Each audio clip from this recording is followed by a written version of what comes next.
Did you know that all Did you know that gold and silver are one of the oldest forms of currency in the world? These two metals have been traded around the world for thousands of years.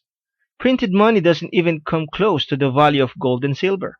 In many ways, people still consider it as the de facto standard for currency. In the past, gold has always been known as a symbol of the rich and the elite. Silver is also precious but in more functional ways. Gold, we see it as jewelry and silver as silverware.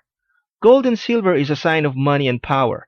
They are soft enough to be molded into different forms, and its form gives beauty that entrances people. Unlike currency in the form of paper money, you can't print it out of thin air, so it is inherently valuable. The gold standard is what governments use as a comparison of currency. When a government is using the gold standard, it means that they are basing their currency and valuations on a worth equal to an amount in precious metals, namely gold and silver. The United States used to use the gold standard.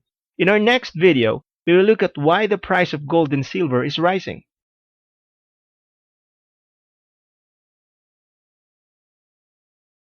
In 1971, President Nixon severed the US dollar's ties with the gold system.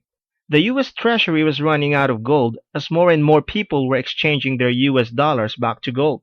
People were starting to lose confidence in the US dollar and more people were emptying the gold reserve. In act of desperation, President Nixon severed the gold standard, thus enabling the US to continually print money. They were effectively creating their own debt and generating as much debt as they wanted in the form of currency. Over the years, the US dollar started dropping and the price of goods started to go up.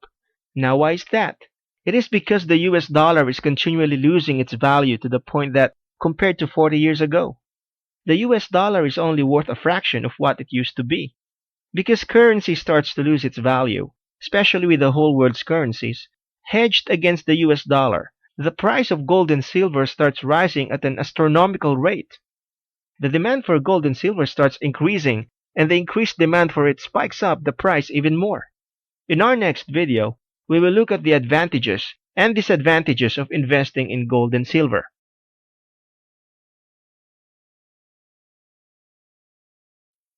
Advantages: preserve your wealth. Anyone can trade gold for any other currency if anything happens to a country's currency. Jewels are made of gold or silver can also be easily traded. You can find other buyers for your form of currency because gold and silver is a universal currency. Disadvantages: you can't easily liquidate your metals. You will need to find buyers. The spread can be high. In other words, you will pay a lot of commission to gold and silver sellers. It is a defensive strategy. Even if you gain money through gold, your currency devalues. You do not earn interest from the bank. Next, we will look at 5 questions to ask yourself before making any investment.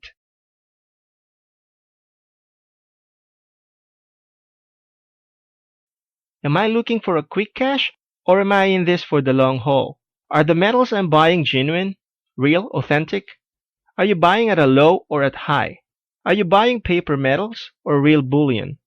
Have I diversified my portfolios enough? Don't put all your investments in one basket. In our next video, we will look at the psychology for any precious metal trade.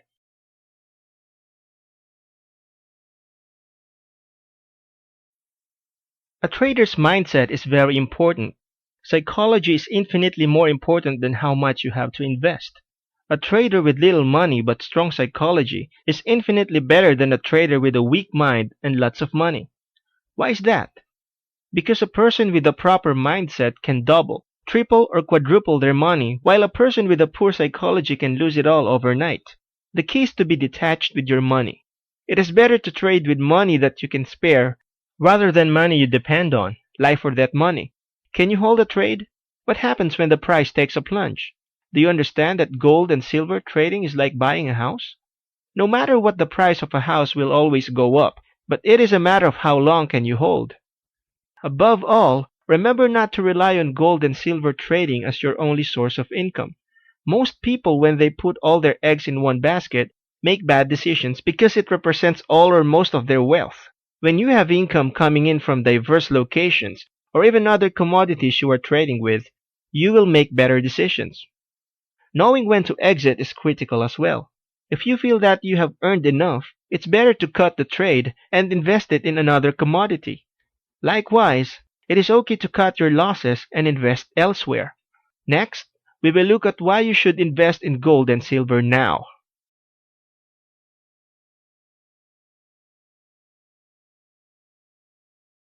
Start diversifying your assets. Do not trust in your local currency, which fluctuates with events. Protect your wealth. Gold and silver are always in demand and are limited in supply, so you can always find buyers.